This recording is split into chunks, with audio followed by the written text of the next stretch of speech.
Kumusta kayong lahat mga kabataan? Ilimerin yung Batanggenyo po ito. Bigyan ko lang kayo ng update dito sa aking journey sa pagpapatubo ng bigote. Ito po ay 3 linggo na at 5 araw. Ito yung latest update. Ayan o, kapapasok ko lang ng trabaho at kalalagay ko lamang po nitong minoxidil, itong Robin brand. Lalagay ko lang po. So ganito ang aking ginagawa bago pagkarating mo ng trabaho. Ayan. Ilagay tayo ng minoxidil.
Magdamag na ho yan.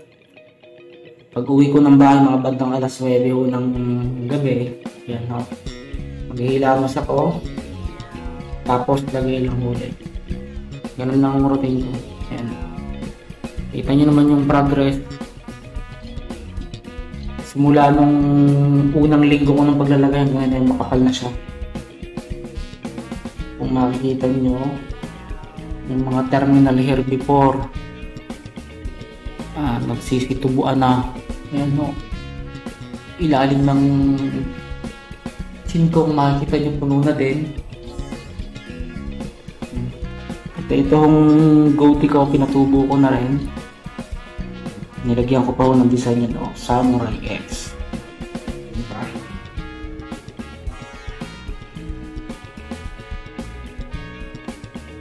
Ito yung latest update. 30 minutes tuyo na yan. Pwede na lagyan ulit ng mask.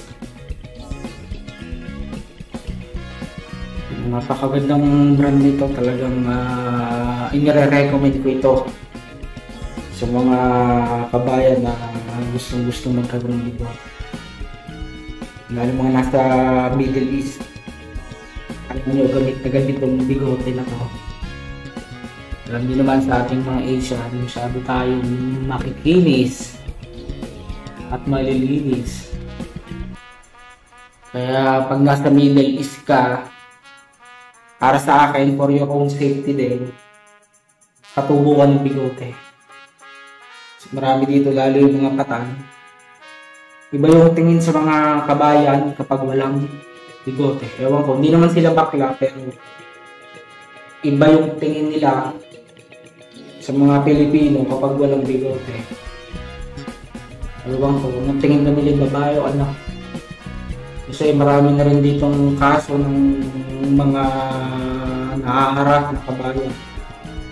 Napapanood nyo naman yung mga kaso na din ilan ang kanilang mga amo, mga katrabaho, dahil hinaras sila.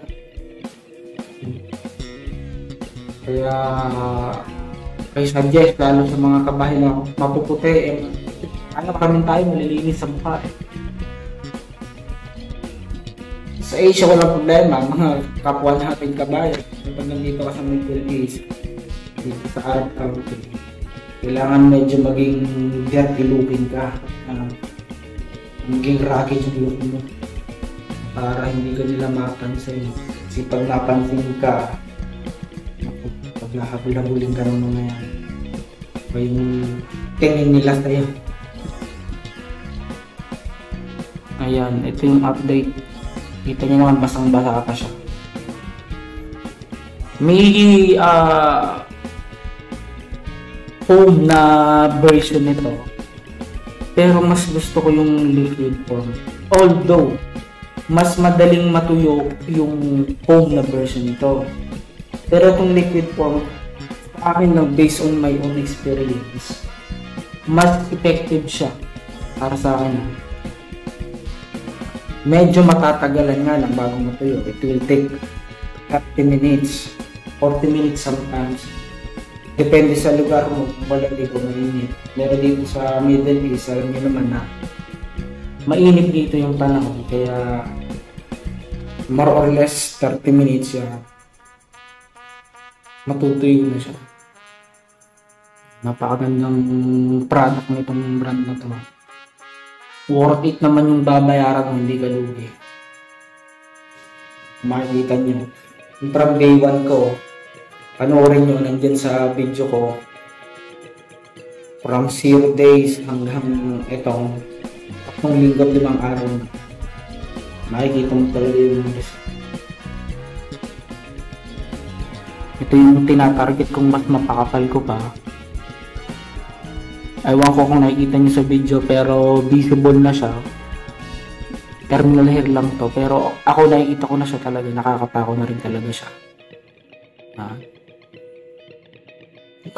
Kapag nilinis ko yan, itong part na to, yan, hinahit ko yan, mas makikita nyo talaga yung connect niya from here to here. Ito, target ko itong lagyan. Itong side na to, meron na din. Kung makikita nyo, nung ikatlong linggo ng pag-upload ko, last Friday nung in-upload ko siya, ito wala pa to. Malinis siya. Ito na ngayon. Tinubuan na siya.